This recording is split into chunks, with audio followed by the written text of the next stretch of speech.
My mic was closed. We have the signal. Simon, we can start, I guess. So, hello everyone. My name is Tolga Uysal. I work at CFE certification as an auditor and a tutor. So today we will be talking about with Simon from Keepnet. Don't be the next Vision victim. He will be our main speaker today. He will explain all the details about Vishing and how it can affect us, and some examples as well. So Simon, can you please introduce yourself to us? Thank you very much, Tolga.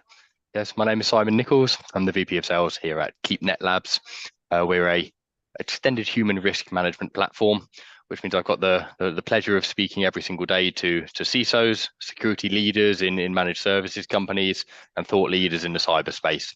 So we're going to be looking at vishing as a topic today, and kind of how we can stop you from being the next vishing victim. Perfect. So before we begin, let's talk about the CFE certification a bit. CFE Cert is an independent audit company, and we are accredited by UCAS and IAS, which is UCAS for UK. We are accredited by UK and USD. So what we do is we are able to audit you for every ISO certification you can imagine, and we can have gap audits to measure your management systems standard and current pace, current situation.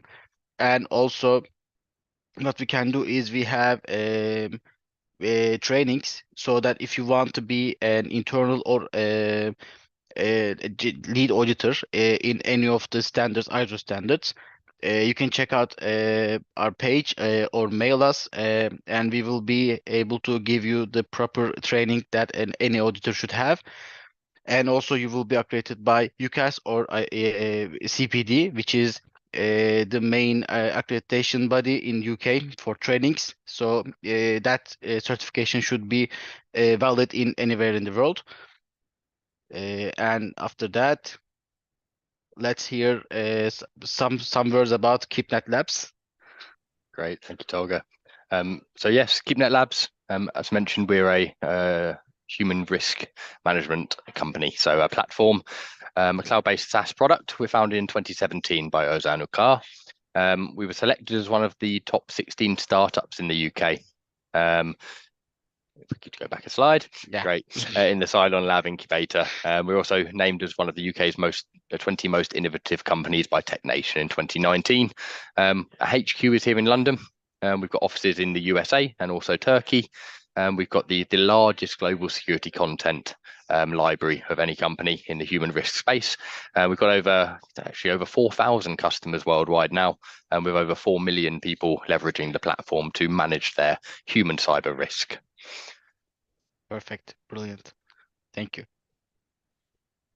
We already introduced ourselves, but I am Tolga Uysal and he's Simon Nichols. And let's begin our webinar. Great. So yeah, the global impact of cyber attacks. It's still the fact that 90% of cyber attacks target the human factor. Humans are always the weakest link. So 95% of all of the financial losses globally are actually due to human-focused attacks. So yeah, the annual cost of global cyber attacks, as you can see here, just in 2 years' time, will be up to 10.5 trillion, which must be big business for some people. So because it seems to be paying out. So it's important that we obviously look at that human layer. And the modern types of attacks that are happening, and phishing being one of them. Yeah, actually, tricking people to make them something that you want is a common sense that's been going around for ages now. And in cybersecurity, that's the most crucial part, as you said. In my trainings, also, I generally mention the importance of human awareness. And the precautions that you must take to prevent any form of incident from happening. Because like you said, human factor is always the most crucial and most exploitable one. Absolutely. So let's hear about the vishing. What is vishing? Simon came. Yeah, there's lots of ishings going around nowadays. Yeah. Obviously, phishing is the traditional that everyone knows about. We're talking about vishing quite specifically today as well, but I will touch on a few other techniques later, I'm sure. But vishing or voice phishing is a social engineering attack, kind of focused around phone calls. So somebody, a fraudster phoning you up, trying to trick you into giving credentials, passwords, account numbers, any sort of proprietary data over phone calls.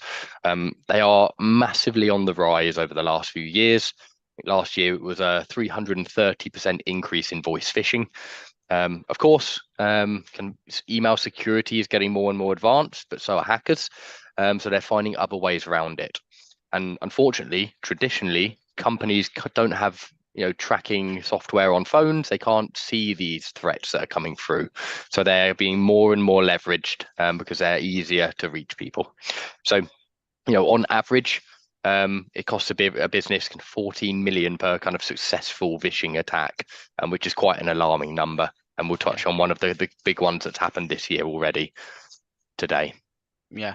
In general, the main target of the attackers usually is the employees of a company, and they do passive information gathering, and they do active information gathering, all based on the employees of a specific company they choose as a target. So yeah, the phones especially is the weakest link in any cybersecurity, because companies tend to not buy additional cell phones for each employee.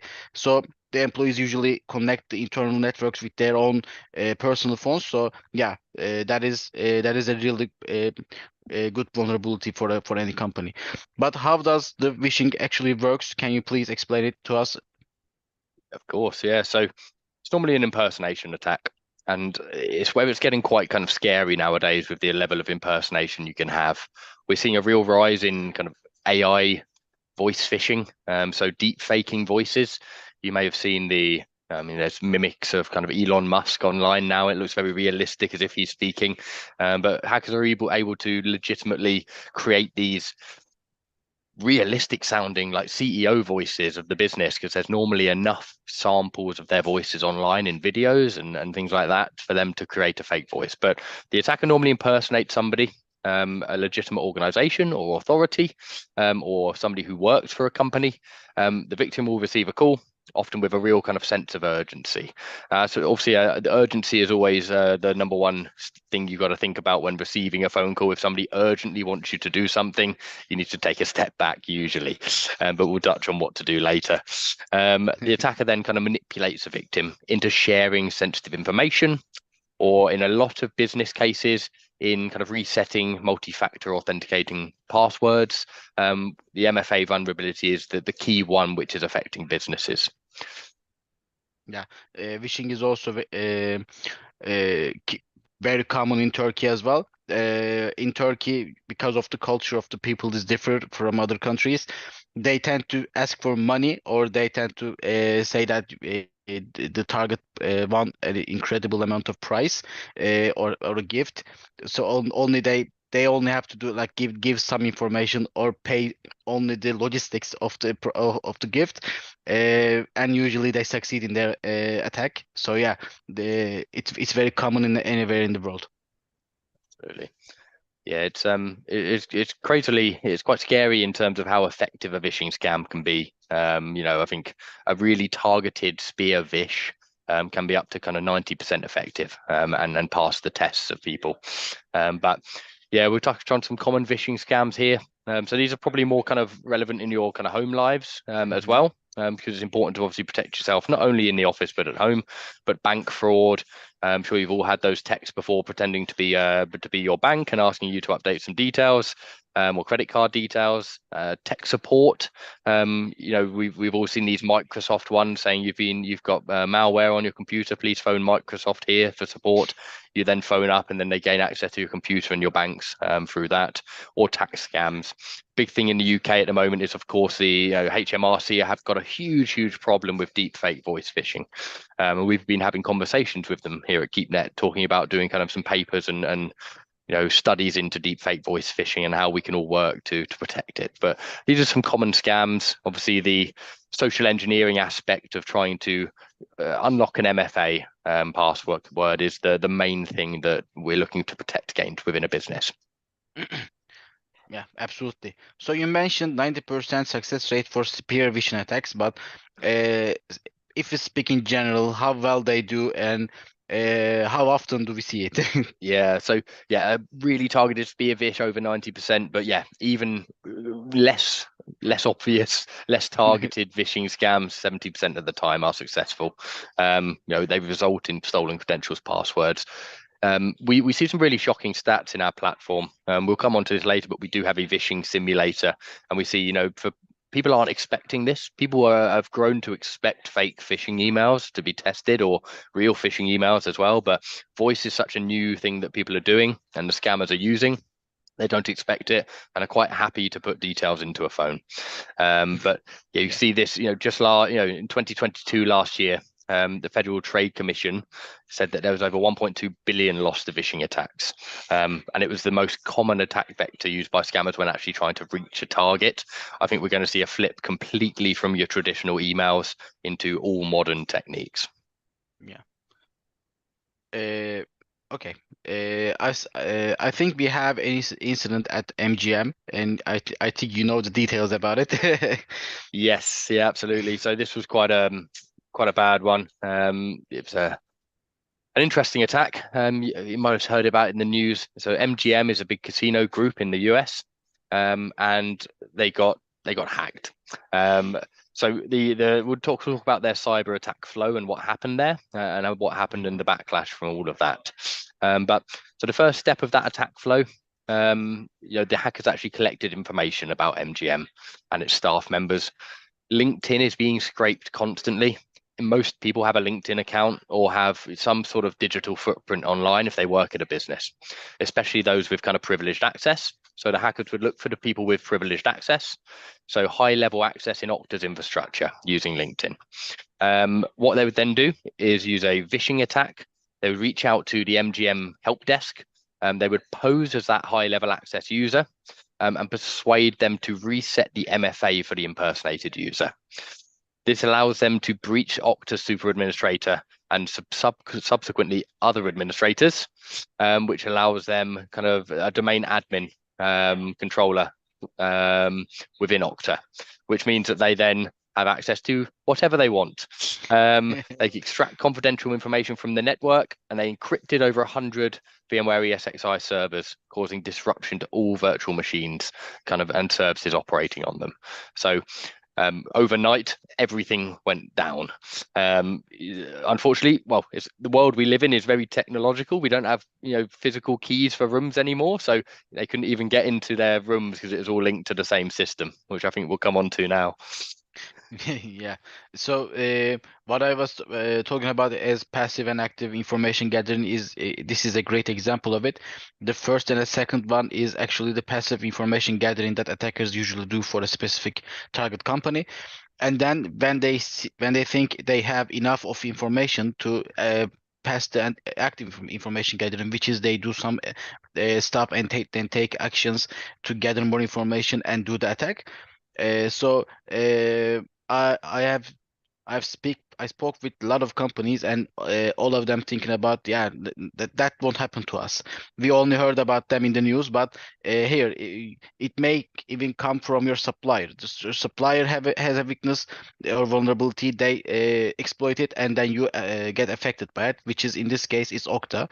So the companies who are still thinking about, yeah, that I only heard them in the news. Now this is the best time to give more care about it. Good stuff. So yeah, very quickly after the attack, the Black Cat or Alpha V ransomware gang took responsibility for it. So yeah, very well known gang. Hmm. Good stuff. So obviously what happened after the encryption, what it affected. So if we scroll through this, so the Yeah. immediate effects were obviously technical. So obviously the server encryption, everything went down. All of the games tables, like the blackjack and the roulette, in all of the operations were unavailable. Yeah, it caused real chaos. They couldn't get into their rooms. The website for bookings went down. Yeah, and they also then lost a huge amount of kind of customer data as well. So we're looking at the MGM came back in a press release and said that they lost customer data, including names, contact information, date of birth, driver's license numbers, as well as a limited number of kind of social security numbers and passport numbers as well. So some really kind of sensitive information was leaked, as well as the whole place being locked down completely. So yeah, a really big impact just Yeah. overnight. They just didn't lose money. They also are now in the GDPR target as well, and maybe facing a fine on top of the money Yeah, loss. Yeah. I mean the main cause of loss here was actually kind of after really. So I mean they had to pay kind of sort of a demand. They were demanding something like 30 million to unlock them, and they refused to pay it actually MGM. So yeah, the It's FBI, it's it's even yeah, it's even better than I believe. More than 30, 100 yes. million. Yeah. Yeah, so they initially were asked for 30 million. They refused to pay it. So they instead paid 10 million for technology consulting, but that topped up with all of the other costs involved, plus legal fees and everything like that. We are looking at a cost of over 100 million to date, but they did not pay the ransom to the gang, which is in line with the FBI's recommendations.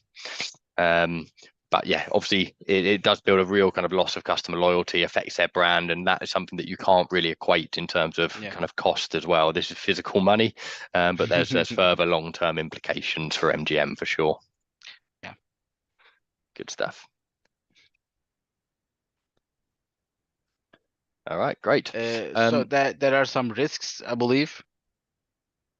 Yes, absolutely. So yeah, non-compliance with regulations is a big one. You mentioned GDPR a moment ago. This Yeah. is some seriously sensitive information that's come out. Lots of legal sanctions and reputational damage out at the back of this.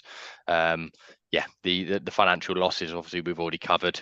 But yeah, it's kind of a real risk around kind of inadequate protection and monitoring of work from home employees as well. There's been a real shift to people working from home, and if this service desk person was at home and couldn't check quickly whether they should unlock an account or not, they go ahead and do it. These are normally level one support people that do these type of actions, and they have the ability to do it. So if they are working from home, then they don't question it, and then they unlock the MFA for this account and cost over 100 million and all of these other incidents.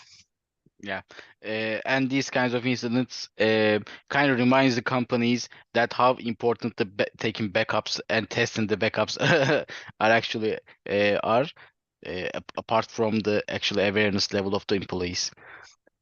Yeah, absolutely. I mean, it cost them, as I say, just in consulting fees for IT was $10 million just to get their systems back online, which, is a hefty price to pay. So if Yeah. they kind of backed up a little bit kind of better, then it would have been kind of less traumatizing, I'm sure.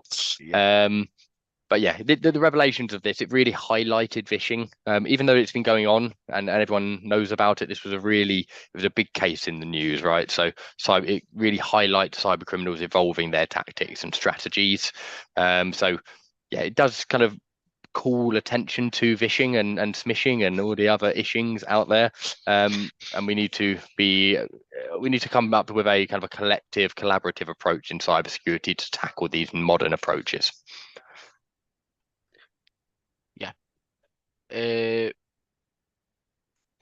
yeah, we can continue. But before that,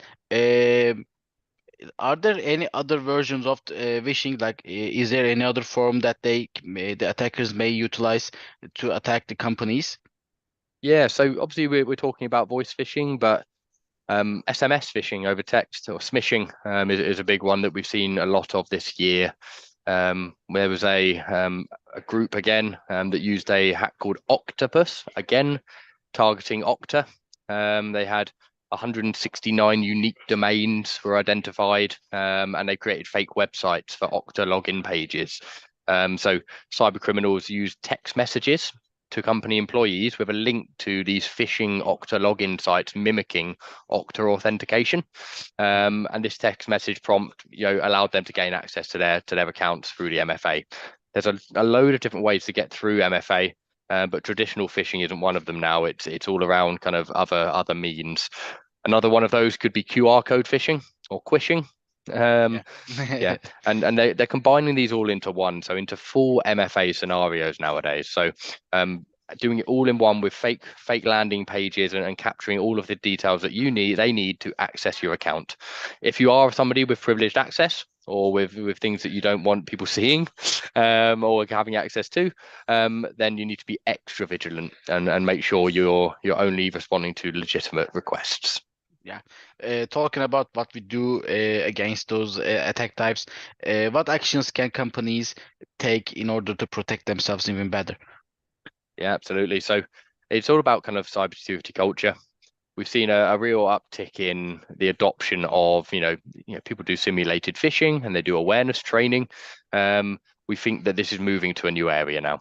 Yeah. So we'll come into Keepnet and why we're involved in this so heavily later.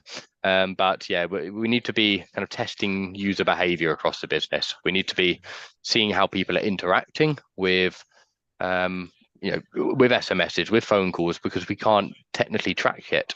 So if we can start tracking how users are behaving and then Mhm. doing targeted training for people and plugging in those gaps, it's a good start. Yeah, absolutely. So Good stuff. I'm seeing the European Bank did take some actions regarding the awareness trainings that they give to their employees, I believe, right? Yeah. And I believe you have the details for it. Since yeah, please. Yeah, absolutely. We've been working over the last couple of years with a very large European bank, almost kind of 40,000 users, and they were having a real problem with voice scams coming into the business. Um, they had a cyber awareness program in place. They were working with Keepnet to do their phishing and training, but the bank was really kind of inundated with complaints from employees that attacks violated their privacy, put them at real risk. Because people were falling for them every day, and if people did, they would, feel very, very, very, very on the spot. But they discovered that users didn't really report attacks. Only a few employees were able to identify the scams and avoid falling for it. Too many of them were actually falling for these attacks. So we worked with them and kind of took action, which is our next slide. Um, Yeah, uh, those things always does give results in back. But the main thing that the companies or organizations should be careful about is providing awareness training only once a year is nothing. Like it's similar to not taking any action for it, because when you put someone for a 30-minute awareness training and then you leave them like for a year to give them half an hour training again in the next year, it doesn't affect anything. Uh, During our audits and in my trainings, I also mentioned that if you want to really improve someone's awareness level, you must constantly remind them of the important matters in this information security awareness matters. Like you can prepare brochures and share it with them. You can share awareness training with them every month, and you can test them out if their awareness level is in the expected level of the company. So only providing one awareness training just to pass some standard or an audit is similar to not doing anything. So yeah, as we see in the screen, actually doing something, taking some action, and working with some professionals, you can cut really good amount of the budget that you spent for nothing, and also actually put something to the information security framework of the company. yeah, completely agree with you there, Olga. I think really regular but digestible training is key. Yeah, It's gone are the days of a 20-minute slideshow when you join the business, and then once a year a little top up of the same training. People don't kind of take note on that. They yeah. um, so yeah. So how we kind of help this company. So we obviously identified risky behaviors within their organization. So Mhm. this is very, very important. As I say, we've been identifying risky email behavior for years, but we haven't, until now, till Keepnet, there hasn't been a tool available to kind of help identify behaviors when met with a phone call or an SMS. So within our platform, we developed a vishing simulator and a smishing simulator. This vishing simulator was very useful for this European bank. So we monitored the existing instant response routine, improved instant handling procedures, what to do if you're met with a voice phish, and then implemented even more comprehensive employee training and rolled out more modules focused on modern phishing techniques. Yeah, this we then tested, improved employees' compliance with security policies and procedures. All of this led to as you say, kind of a whopping phishing defense level 92%, which was a great result for us.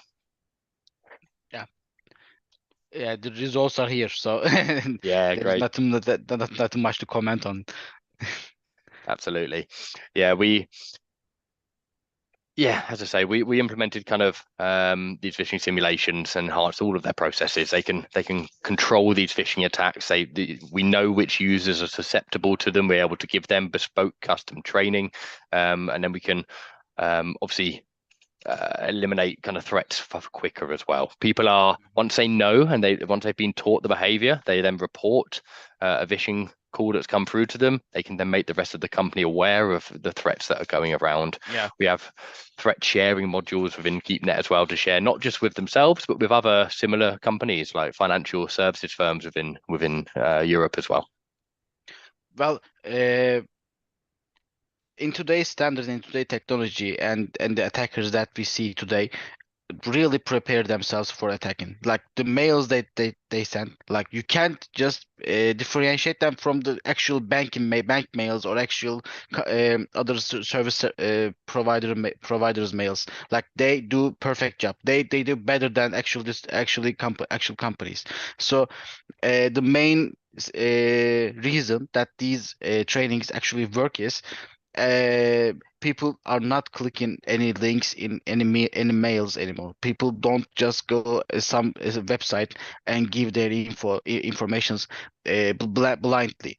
What you guys give to the employee of any company is actually protecting and keeping their information to themselves and actually go into that website themselves, not clicking any links in a mail, not answering anything kind of fishy on the phone, uh, because you can't understand a phishing mail, a very well prepared phishing mail from actually the real mail. So that's why the proper awareness, working with professionals and testing out the employees constantly, like you just said, is the best action to take.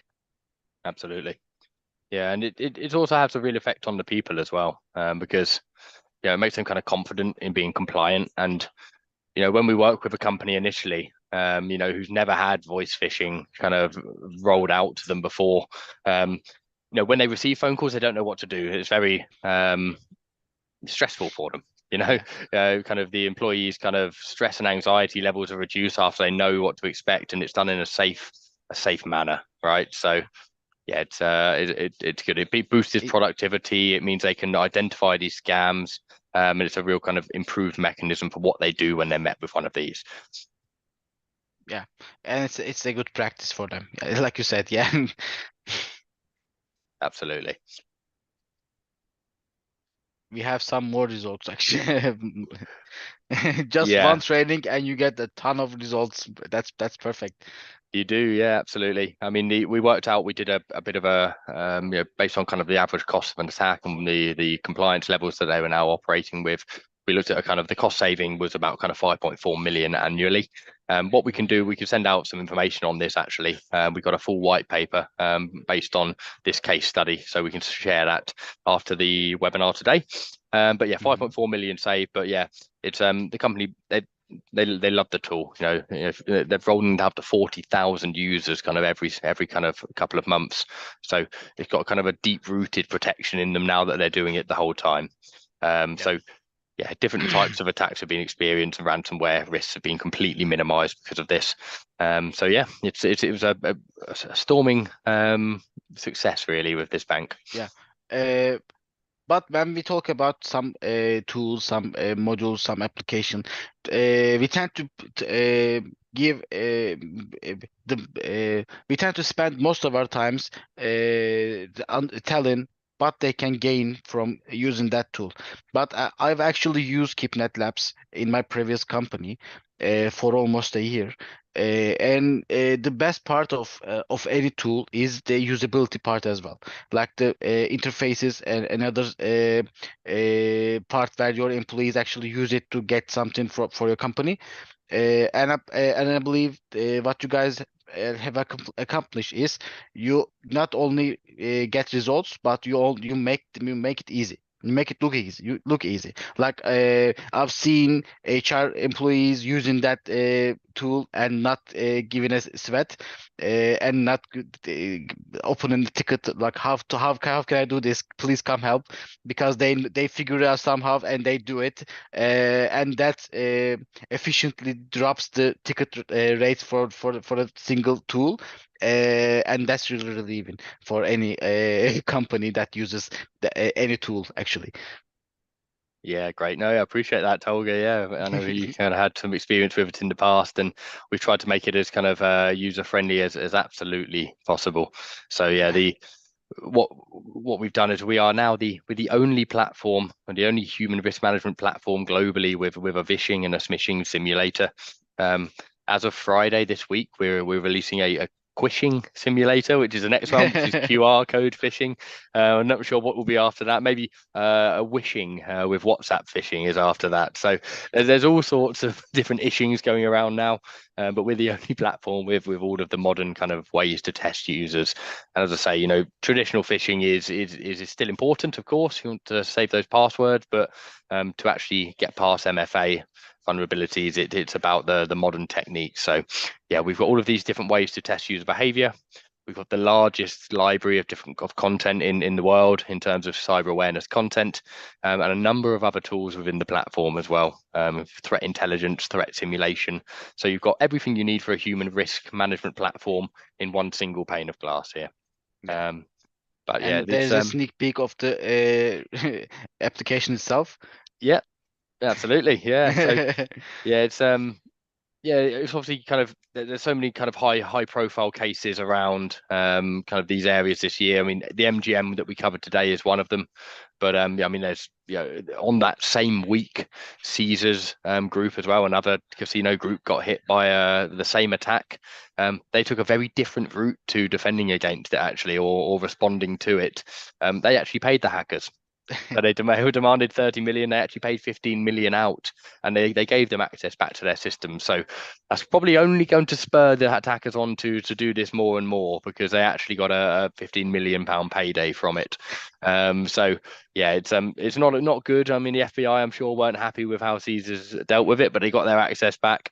But Yeah. their costs are still going to rise with all the legalities and everything they've got to do to now bolster their defenses up to probably around the 100 million mark by the end of that.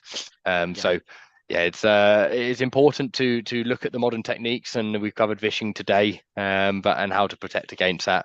We believe that testing user behavior and giving users the confidence to be able to spot these threats is the best way to do it. Yeah. And if I can comment on what you gave example of, yeah, when an attacker attacks and locks everything up, companies, all the informations, everything is locked up, and they ask money. When you give money to the attacker, they usually have to open that folder, open that information for the company. They open their accesses, but to keep getting more money from other companies that they are attacking it. But I've seen companies that pay the attackers. The attacker give their accesses back, and the other day, because the vulnerability is still there, and because they didn't just close or kick the users in the company, in the internal network, they lock the systems all over again, and they ask even for more money. So paying the attacker is maybe this solution for one time, but if you don't like get rid of the root cause and not take any action, and not listen to the FBI, you may have to like both use your company, use loss of the image, fines are coming from GDPR and all over the place. And if you are in the fintech business, there are additional fines and maybe losing your license. So and because today's agenda is about Vishing, the companies are actually can take more action than providing company phones with limited access. So is I believe today what we talked about is one of the best actions to take for any vision possible scenario. Yeah, absolutely. And we hear some crazy things every day here about the attacks. I mean, just last week we were working with a financial services firm actually, and it was they got vished, they got attacked, they got some vulnerabilities, and they had a bit of a ransomware issue, and they had to physically meet with the hacker in a bank and hand over a suitcase full of cash to them. So it's something out of a movie, but yeah, it's we're seeing it. We're seeing a lot of stuff in the NFT market with QR codes. QR codes are heavily used within the NFT space. So yeah, we've been speaking with some of the lead CISOs within the finance space as well recently, and saying that it's QR voice SMS and QR codes are exacerbating the issue of kind of MFA vulnerabilities at the moment. So kind of incorporating advanced technology, ongoing training, and then really robust incident response plans tailored to the unique risks is the best way to get yourself ready for these kind of modern threats. Yeah. So thank you for joining and doing this webinar with me today. Thank you for your time, and thank you for everyone who was attended today and listen to us. If you're interested in learning more about the Keepnet Labs and their possible precautions for a company and their application, the email address is in the screen, info@keepnetlabs.com. You can always contact them. And if you have any questions regarding the trainings or the audits with the CFE certification, what I just talked about in the beginning of the webinar. Our mails are also in the screen. It's certification at CFE cert for certification services, sales at CFE cert for training services. Thank you, Simon, again for joining Thank me you, today. Tolga. If you have anything else to add, or if you have any questions, I can get those now. Yeah, no, that's all good. If you want to visit our website, keepnetlabs.com, there is a number of brochures, white papers, case studies around voice phishing, SMS phishing, MFA. So there's lots of different kind of researches we've done into these areas. So feel free to go on there. But if you're interested, the email address is on the screen. But thank you very much for your Yeah. time today, Tolga. Thank you. And one last thing, we actually have a little quiz consisting of 5 questions. And if they completed that quiz, I believe they get a certification, the attendance certification. I will copy that in the chat, and I believe my teammates are going to copy that to the YouTube as well. I'm going to find that link as of right now. Yeah, yeah. Here's the link. It's a quick quiz with 5 questions. You can probably answer all of them right just by looking at them. If you fill out all 5 of them, you will get an attendance certification, I guess. So thank you for joining. Again, thank you, Simon. Again, have a good night. Thank you, Tolga. You too. Thank you. Thank you. See you Bye. soon. Bye. See you.